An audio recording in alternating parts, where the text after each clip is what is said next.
है वो एक सामान्य सरकारी कर्मी की नौकरी नहीं है। ये बिल्कुल मैं सभी टीचर्स को कहता हूं। और यदि कोई टीचर यह सोच के आ रहा है कि ये सरकारी नौकरी है इसलिए मैं करना चाहता हूं या करना चाहती हूं, तो बहुत ही गलतफहमी में।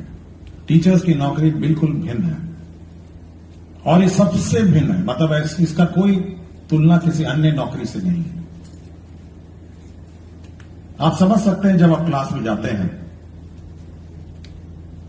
तो बच्चे आपके सामने रहते हैं और आपको इस निगाह से देखते हैं कि आप उनको ज्ञान देंगे और आप उनका भविष्य बनाएंगे। एक सामान्य सरकारी नौकरी में क्या होता है, कार्यालय में बैठे हैं, संचिकाएं आती हैं जाती हैं, आप संचिका को कभी ऊपर भेजते हैं, कभी संचिका को नीचे भेजते हैं, आपकी मर्जी है, आप अप्रूवल करिए नहीं करिए, 5 दिन बाद करिए, 10 दिन बाद करिए। लेकिन एक शिक्षक की नौकरी नहीं हो सकती। आपका बिल्कुल जो आपका टारगेट सेगमेंट है वो आपके क्लासरूम में आपके सामने बैठा है और बिल्कुल टकटकी निगाहों से आपको दिखता है कि आप उसको शिक्षा देंगे और आप उसको ज्ञान देंगे। और ऐसे भी नहीं है कि आज आपने उसको ज्ञान नहीं दिया तो 1 महीने बाद उसको ज्ञान दे देंगे, या आप सोचेंगे कि चलिए बाद में देखा जाएगा, आज हम थोड़ा मूड खराब है या मेरा तबीयत ठीक नहीं है या आज बहुत कष्ट से हम नाव पे चढ़ के आए, पानी पार करके आए, या देखिए पूरा कपड़ा मेरा भीग गया। उस छात्र को उससे कोई लेना देना नहीं।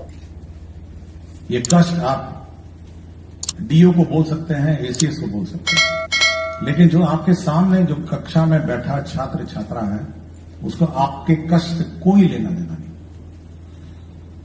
आप बहुत दूर पोस्टेड हैं, देखिए मुझे कहां जंगल के ऊपर भेज दिया, अधौरा पहाड़ पे, देखिए कटोरिया वाका में मुझे 2 नदी पार करना है, खगड़िया में 3 नाव पार करना है। उस छात्र को कोई लेना देना नहीं है आपके कष्ट से। उसको केवल शिक्षा चाहिए और वो शिक्षा ग्रहण करने आपके यहां आया है।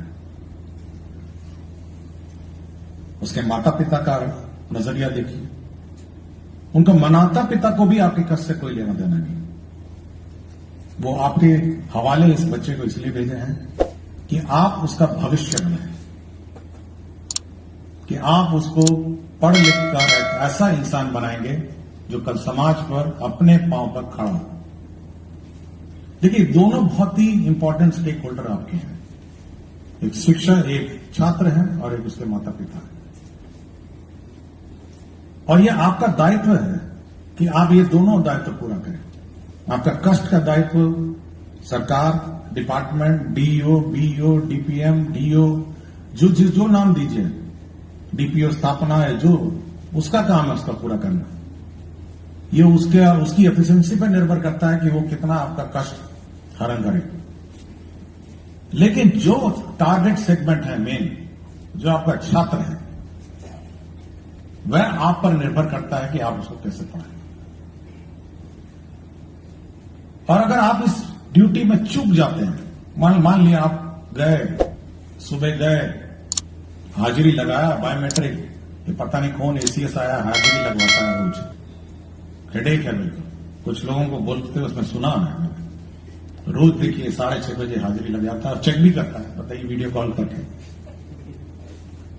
तो और उसके बाद गए अपना बगल में दुकान में बैठ गए, क्योंकि बहुत सारे लोकल टीचर हैं, दुकान भी हो गई उनकी सामान्य रूप से। कुछ लोग तो खेती भी हो गया है, कुछ लोग खेत में अपना धान कटवाना जाते हैं, कुछ भूख के आते हैं, लेबर वेबर लगा के आएंगे, शाम को आएंगे फिर हाजिरी लगा देंगे। तो अगर आपकी ये चूक हुई, मैं ये नहीं कह रहा, ये जनरल परसेप्शन है मेरा, मैं एक 1% की बात करता हूं, ये 1% वाले हैं। मेरा अपना मानना है कि 99% टीचर्स बहुत डेडिकेटेड है।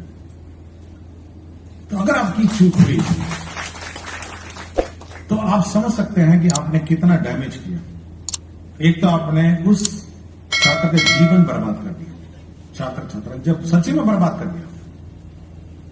आपको उसको सिखाना था, आप नहीं सिखाया। वो क्लास 1 से क्लास 2 पहुंच जाएगा, फिर क्लास 3 पहुंच जाएगा, उसको चाहते ही नहीं, ना मैथ्स आता है ना इंग्लिश आता है, ना कुछ आता है। सरकार ने आपको वेतन समय पे दे दिया, सरकार ने हाजिरी भी लगा दी, सरकार ने सब कुछ आपको दे दिया, लेकिन उस नन्ही सी जान की जिंदगी आपने बर्बाद कर दी। और बाद में जाके क्या बनेगा? वो जब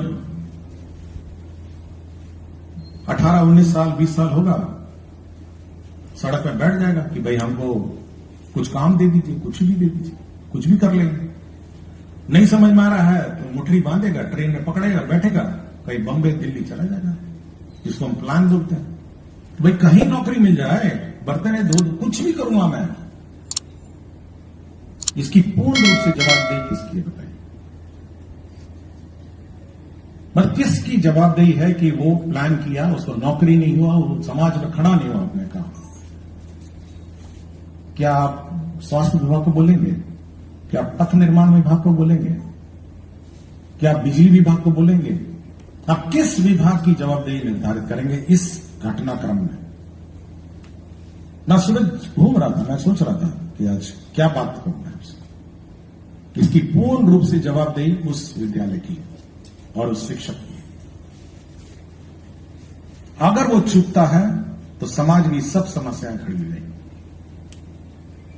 और ये अकेला विभाग है, मैं बता रहा हूं। कभी आपको लगता होगा कि शिक्षा विभाग क्या है, ये तो ऐसे ही था। इसकी इतनी जवाबदेही है कि दूसरे की जवाबदेही इतनी नहीं है। रोड आज नहीं बने, 6 महीने बाद बन जाएगा, ठेकेदार बना ही देता है, 1 साल बाद बना देता है। पुल है, 1 साल नहीं 2 साल में बन जाएगा। लेकिन क्या छात्र जो उस क्लास में है, अगर आज शिक्षा उसने ग्रहण